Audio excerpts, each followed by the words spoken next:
ایک طرف ہے اور Umar Ata Bandial chief justice of Pakistan وہ ڈٹ کے کھڑا ہوا ہے، اس کے ساتھی کھڑے ہوئے ہیں کہ جی ہم نے یہ آئین کا تقاضا پورا کرانا ہے کہ 90 دن کے اندر الیکشن ہو۔ اسحاق ڈار کی زیادہ اثاثے ڈالر میں ہے تو اس کا مطلب کیا ہوا؟ ڈالر اوپر جاتا ہے تو اسحاق ڈار بھی اوپر جاتا ہے، ڈالر نیچے جاتا ہے تو اسحاق ڈار بھی نیچے جاتا ہے۔ لیکن اگر ڈالر اوپر جاتا ہے اور اسحاق ڈار اوپر جاتا ہے پاکستان نیچے جاتا ہے، اور اگر ڈالر اوپر جاتا ہے نیچے آتا ہے اور اسحاق ڈار بھی نیچے آتا ہے تو پاکستان اوپر جاتا ہے۔ یہ تو سی سو میں ایک دو علیحدہ پلڑوں میں بیٹھے ہوئے ہیں، اسحاق ڈار فائنانس منسٹر اور پاکستان کے عوام اور پاکستان۔ یہ ایک کانفلکٹ آف انٹرسٹ ہے، یہ کلیئر کانفلکٹ آف انٹرسٹ ہے۔ کچھ لوگ یہاں مضر ہیں، بضد ہیں کہ انہوں نے الیکشن نہیں ہونے دینے۔ اب الیکشن نہیں ہونے دینے اور انہوں نے یہاں غیر جمہوری حکومتیں رہنے دینی ہیں کہ پنجاب اور سندھ میں سب سے پہلے تو یہ دیکھیں، پنجاب اور خیبر میں 2 اسمبلیاں تحلیل ہو چکی ہیں۔ اب جب وہ اسمبلیاں تحلیل ہو چکی ہیں تو اس کا مطلب یہ ہے کہ وہاں اب کوئی حکومت نہیں ہے، وہاں نگرانوں کی حکومت ہے۔ نگرانوں کی حکومت جو ہے وہ کانسٹیٹیوشن کے تحت 90 کے دن کے بعد یعنی 91 ڈے کو وہ بالکل کوئی اس کی جواز نہیں رہتا، وہ بہروپیے ہو جاتے۔ 90 دن تک ہے، یا سپریم کورٹ نے اگر کوئی ٹائم ہفتہ 10 دن 15 دن 2-3 ہفتے بڑھا دیا 90 دن، کیونکہ یہ تو کوتاہی اور یہ ظلم کیا ہے چیف الیکشن کمشنر نے اور گورنرز نے، گورنر پنجاب اب تو نہیں، گورنر خاص کر گورنر خیبر پختونخوا نے، کہ وہ مذاق سمجھتے رہے ہیں کہ یہ سپریم کورٹ کا آرڈر آ گیا ہے کہ، اور یہ سپریم کورٹ کا آرڈر ہو چکا ہے۔ اب سپریم کورٹ نے پہلے، اب آئندہ کچھ نہیں کرنا، میں اس پہ عرض کروں گا کہ کس طرح سپریم کورٹ کا آرڈر ہو چکا ہے اور اس میں مزید کچھ کرنے کی سپریم کورٹ کو ضرورت نہیں ہے، اس پہ عمل درآمد ہونا ہے۔ لیکن یہ جو ان کا ایک خواہش ہے، اصل بات یہ ہے کہ ان کا یہ خواہش ہے کہ 90 دن کے اندر الیکشن نہ ہو، الیکشن آگے جائیں۔ اگر یہ الیکشن لے کے جا سکتے ہیں 10 اکتوبر کو، 8 اکتوبر کو، تو پھر کیا امر مانے ہے کہ اس دن کہیں کہ جی آج بھی سیکیورٹی سچویشن ٹھیک نہیں ہے، اور سیکیورٹی سچویشن کس نے فیصلہ کرنا کہ ٹھیک نہیں ہے؟ انہوں نے خود ہی کرنا، جو نہیں چاہتے سیکیورٹی سچویشن اس قدر ٹھیک ہو جائے کہ الیکشن کرانا پڑ جائے۔ سو یہ ایک سیکیورٹی۔ ایک دوسرا کہتے ہیں جی رینجرز نہیں مل سکتے، رینجرز تو رانا ثناء اللہ کے انڈر ہے، وہ کس طرح نہیں مل سکتے؟ پھر کہتے ہیں جی اسحاق ڈار کہتے ہیں کہ ہمارا وہ اس میں ہمارے پاس پیسے نہیں ہیں۔ اب اسحاق ڈار ایک صاحب ہیں جن کے زیادہ تر اثاثے بقول شخص سے پاکستان سے باہر ہیں۔ وہ کہتے ہیں ہمارے بیٹے بھی بڑی اچھی بزنس کرتے ہیں، لیمبرگینی گاڑیاں رکھی ہوئی ہیں اور پلازے بھی مبینہ طور پہ بنائے ہوئے ہیں، وہ میں اس کی تصدیق نہیں کر سکتا، پر لیمبرگینی ایک کار جو امیر ترین دنیا کے ہی رکھ سکتے ہیں، دنیا کے امیر ترین لوگ، وہ اس قسم کی گاڑی کو، وہ گاڑیاں 2-3 کھڑی ہوئی ہیں جو ان کی تصویر آئی ہے ان کی اپنے اپارٹمنٹس کے سامنے۔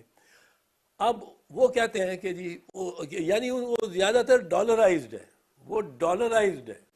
اب ڈالر اگر اسحاق ڈار کی زیادہ اثاثے ڈالر میں ہے تو اس کا مطلب کیا ہوا؟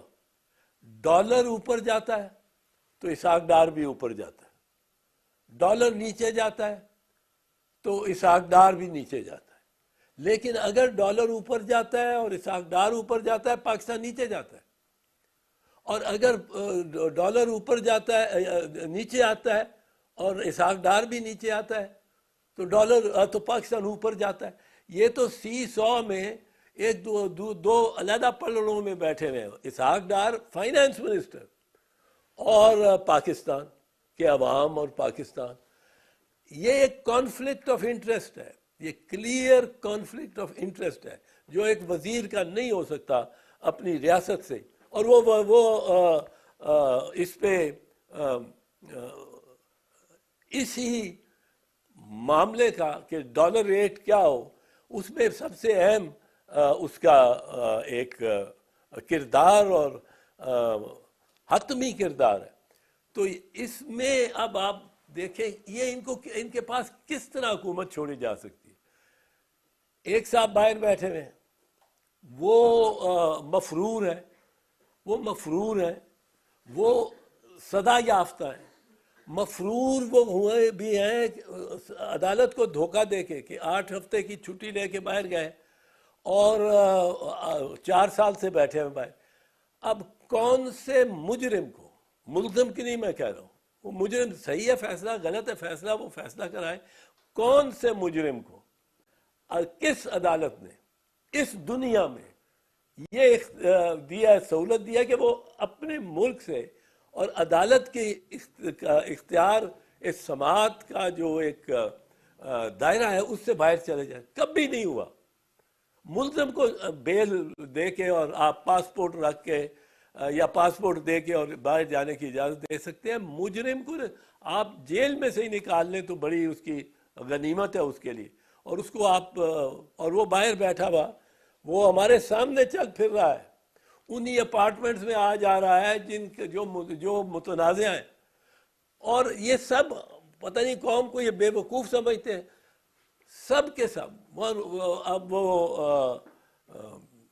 مطلب چل پھر رہے ہیں، نظر آ رہے ہیں، ٹی وی پہ نظر آ رہے ہیں. اب ٹی وی پہ دیکھنا آج کل اسی طرح ہے جیسا ڈائریکٹ دیکھ لیا.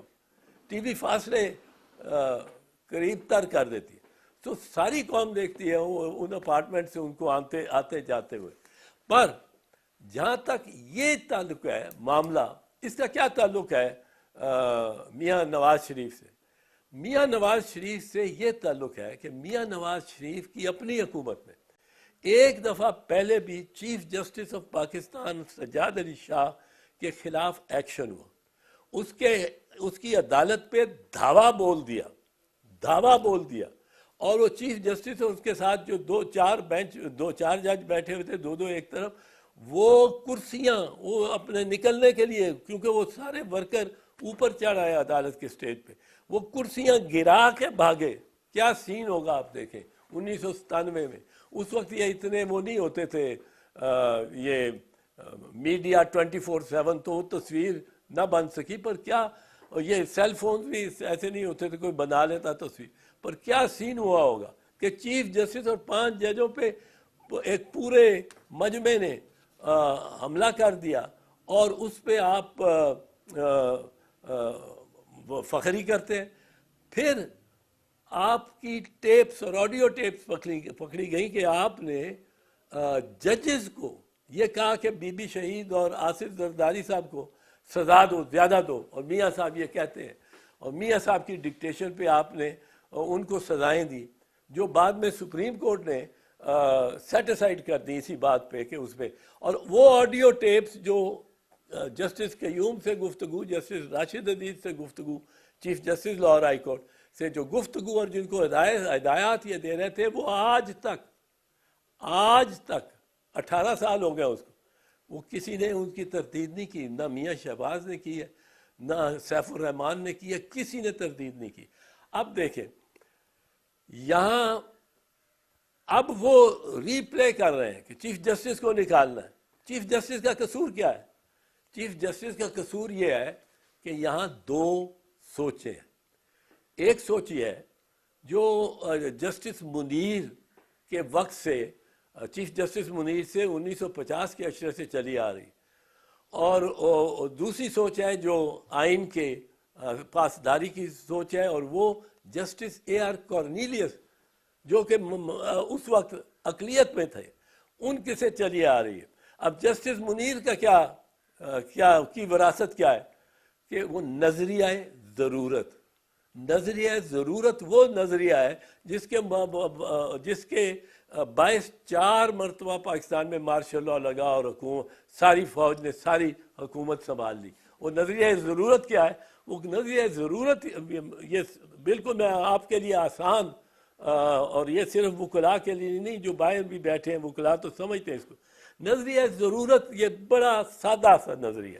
نظریہ ضرورت کہتا ہے کہ یہ ٹھیک ہے کہ آئین کا تقاضا ہے کہ فوج اپنی جگہ رہے اور مارشل لا نہ لگائے، یہ اس کو اختیار ہی نہیں. لیکن یہ اب ضرورت ہو گئی. اب یہ تو بڑی اب کیا کریں، یہ تو ضرورت ہو گئی. تو نظریہ ضرورت آئین سے گریز، آئین سے فرار، آئین سے تصادم کا نظریہ ہے. اور آج جو یہ کہہ رہے ہیں کہ 90 دن، ویسے تو 90 دن ہونا چاہیے جی، 90 دن ہونا چاہیے، پر اگر ہم اکتوبر میں بھی کر لیں تو اس میں کیا فرق پڑتا ہے. یہ ایک طرف ہے. اور Umar Ata Bandial chief justice of Pakistan وہ ڈٹ کے کھڑا ہوا ہے، اس کے ساتھی کھڑے ہوئے ہیں کہ جی ہم نے یہ آئین کا تقاضا پورا کرانا ہے کہ 90 دن کے اندر الیکشن ہو. آپ یہ دیکھیں 90 دن کے اگر الیکشن نہیں ہوتے، یہ بھی سوچ رہے فرض کیجئے نہیں ہوتے، یا اس پیریڈ میں جو سپریم کورٹ نے اس کو اجازت دی ہو 90 دن کے آگے، 90 دن کی بجائے سپریم کورٹ 110 دن رکھ دیتا ہے. انہوں نے اتنا وقت ضائع کیا کہ شاید 120 دن دینے پڑے. پر اب جب تک سپریم کورٹ یہ نہیں دیتا، اب 90 دن کا معاملہ یہ ہے کہ آئین کہتا ہے not later than 90 days before the poll.